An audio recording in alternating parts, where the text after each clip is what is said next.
Hey guys, welcome back to my channel.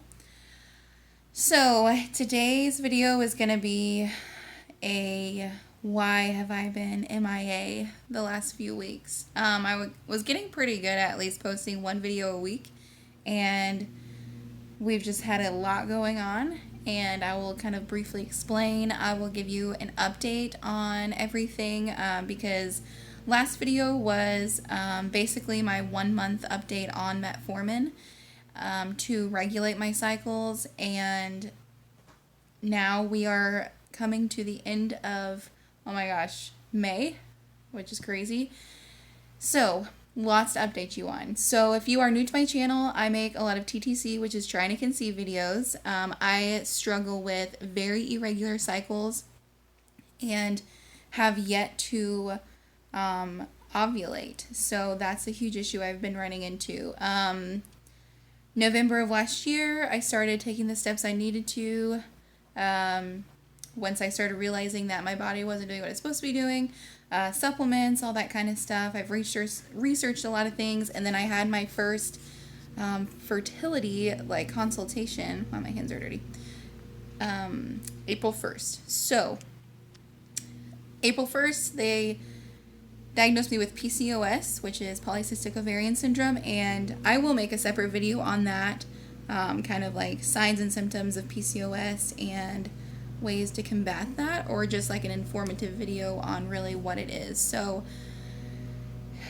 my doctor prescribed me with metformin, which was going to hopefully regulate my cycle because I'd had a over 190-day cycle, and then my next one was about 50 days, and then that's when I started taking metformin. So I will say that so far metformin has regulated my cycle, but there's one thing that's a little abnormal, which is when I have my period, they last forever. So when I was on birth control, I'd be on my period for 4 or 5 days, which I feel is pretty normal. Now, my cycle in March going into April was 12 days long, and I spotted for a few days before that. And then my most recent cycle was 10 days long, and I only spotted for about a day before that. So I feel like they're maybe getting better.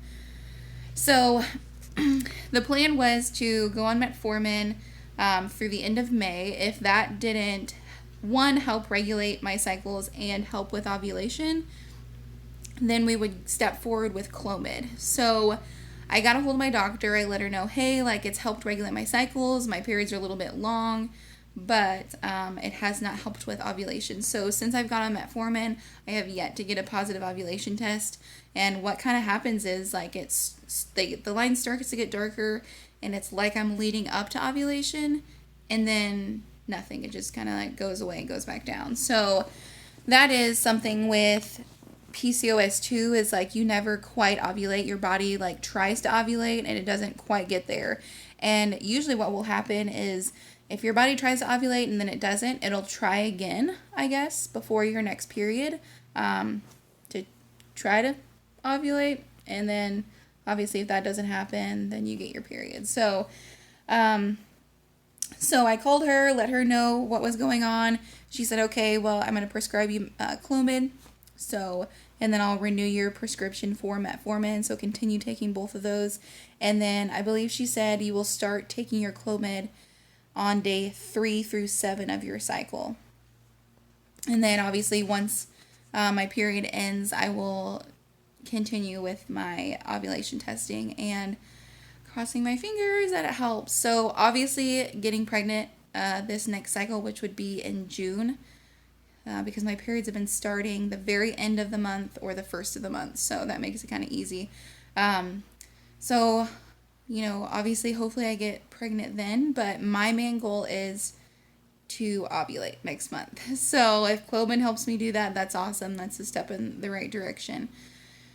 I'm not quite sure how much she prescribed me at first. I know there's different dosages you can take. They usually start you off at a lower dosage, and then if that doesn't work, they'll up it at some point. So I didn't ask about that, but I'll find out when I pick up my prescription tomorrow. So that is the plan. Metformin's worked with regulating my cycles, which is really cool. So if you have PCOS and your doctor has not brought that up yet, definitely bring it to their attention, see if that's a good option for you. And we will start our first round of Clomid next month. And I'm so nervous. I'm really excited, but I'm really nervous. So there is that. A random number calling me. So we'll see how it goes. I haven't quite dove into the researching Clomid as much. I knew it was kind of coming, so I've briefly looked at stuff, watched some videos on it, but I haven't been like the crazy obsessive like I was with PCOS. So now that I know I'm going to be taking it, you can guarantee what I'll be doing for the next like 3 weeks or 2 weeks. So if you have PCOS and you've taken Clomid before and it's been successful or unsuccessful, either one, let me know down below. Or if you even if you didn't have PCOS and took Clomid, let me know how that worked for you. And also let me know side effects, because I haven't really got quite into that yet, other than the consent form that I had to sign to take Clomid with my doctor. Kind of went over some side effects that you could feel. So I don't know. If you've taken Clomid and Metformin before, are the Clomid side effects similar to Metformin? I had a lot of like GI issues, so not gonna lie, I had some major craps, and that sucked, but part of it, I guess. And heartburn like crazy. When I started the 3 pills a day, heartburn like crazy. Oh my gosh, totally sucks. I hate heartburn. So that's where I'm at. As an we will be using pre-seed too this cycle, so that's gonna be exciting. You guys might or might not know I really want a girl. I'm so happy with either one. Like, I would love either, but if I had a choice, it'd be a girl. So I'd been taking some supplements that like supposedly aid with having a girl, and I was told by a girl that commented in one of my videos that pre-seed creates an environment down in that area that are more supportive of boy sperm than girl sperm. And I'm like, interesting. So I don't know, I'm like fighting the idea of not using pre-seed, which is so ridiculous because I should be using anything that helps, so I'll end up using it. So I'll just stay with that. I've read a lot of things about eating pineapple core, so I'll probably try that too. I love pineapple. I don't necessarily like the core, but I think I can tough through that. So that's the plan. As a reason to why I've been MIA the last couple weeks, we actually got, we got our shop broken into, and that was like a total game changer for our, like, how our lifestyle is, because that's where my husband works out of. He has a full-time job, and then doing motorcycle stuff is, I guess, a second job. So we have a business together, and our shop got broken into, and both of our personal motorcycles were stolen, and it's been crazy. Like, I can't even begin to explain. One, the feeling of being violated and your privacy completely taken away from you and your security, but just the things that have been popping up since then. It wasn't just us that was taken advantage of. It was many people around us that we know, and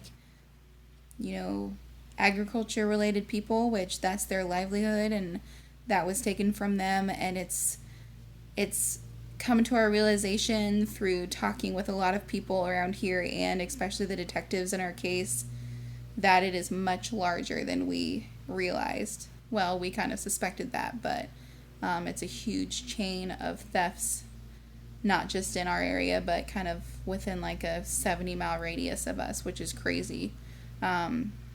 So we've been dealing with that. I mean, there has not been one day, even on the weekends, that I have not got a call or talked to like a detective or one of the sheriffs, or us trying to go look for our bikes and getting leads and all this kind of stuff. So our days have been filled with that. We didn't sleep for like a week, I feel like. I was just a zombie. So that's kind of been what's going on. Thankfully, I was on my period during that time.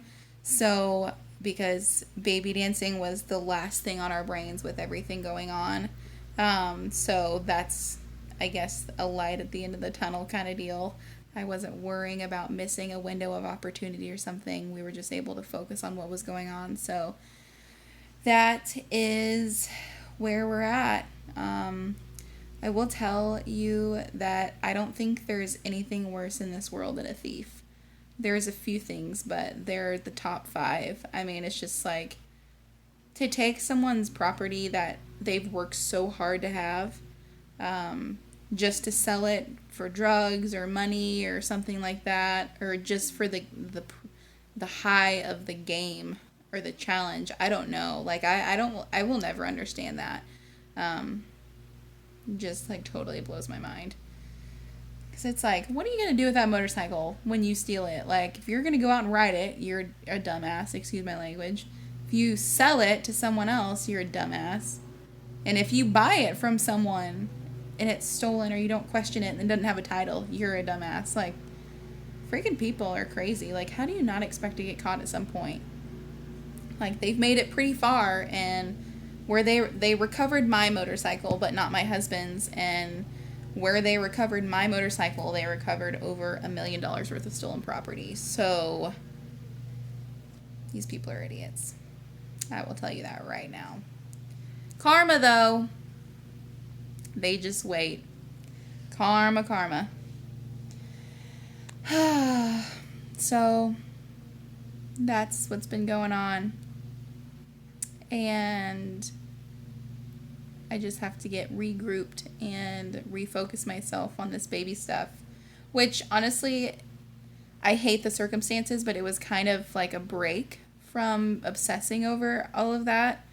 It was a distraction, not necessarily a good distraction, but it was a distraction. So, kind of allowed me to let it go for a little while and kind of forget about the stresses of not being able to get pregnant and focus on something else and let, that part of my mind kind of restart. Because, I mean, I'm going to be honest, like, that was the last thing on my mind, obviously. And now that everything's not settled by any means, but now that it's been a couple weeks and, we're kind of, I don't know, we're not at peace with the situation with the motorcycles, but I don't know, we just feel like we know what's going on and we're just leaving it up to the world to figure it out, I guess. But now that I'm like kind of reminding myself again, okay, like your period's over, like you need to start testing, you need to start paying attention to stuff, get a hold of your doctor, she prescribed you Clomid, so prepare for that. So I'm a lot less stressed about that now, after the distraction. So I'm kind of just like okay with it, letting things kind of roll how they do, not putting a lot of pressure on myself. So there is one suggestion I can make. When you're overwhelmed with infertility, you're not getting pregnant, it's super frustrating.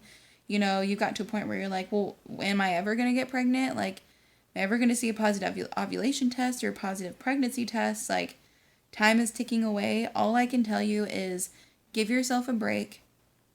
I know that's the last thing you want to hear, because the last thing you want to do is step away and not try or not pay attention, but it will really just like totally clear your mind, allow you to start over and kind of come back into it with a new view. So find a distraction somehow. There's other people in this world, friends and family, that could use your attention. Put it on to something else while you give your mind and your body a break from that. So I don't recommend, wishing that you have stolen property and stressing the hell out about that to be a distraction, but yeah, it is what it is. So hopefully that turns itself into what it's supposed to at some point, which it will. So that is that. Follow me on Instagram. It's at MackenzieJJ for Mackenzie Joe Jump. or you can just look up my name, Mackenzie Jump. I'll probably at some point be doing like some kind of, ask me questions sort of thing. It'd be related or unrelated to fertility or infertility. Doesn't bother me, or questions about myself, I'd be happy to answer those. Or if you have any kind of questions, definitely leave them down below. So I've gotten quite a few questions lately on my other videos, so I might combine those and just make a video of Q&A stuff to answer any of those questions that people might have. So that is where I'm going to leave it tonight. Let me know if you guys have any questions, if you have any feedback on Metformin and Clomid together or separate, success stories, or how many cycles it took you to get pregnant on Clomid. I'd be very interested to hear. So baby dust to all of you guys. Shout out to my friend Robert, which is my husband's one of his best friends that always watches my videos like a little creep and will always leave the weirdest comments, yet he is oddly satisfied with watching my videos. So hey Robert, how's it going? Thanks for watching my vid. What witty thing do you have to say today? Anyways, thanks guys. Appreciate ya. Hit that subscribe button. I'm almost to 100 subscribers, so thank you all for following me in my journey, and I appreciate everything feedback-wise you have for me. So anyways, it is Tuesday, so happy Tuesday. Bye.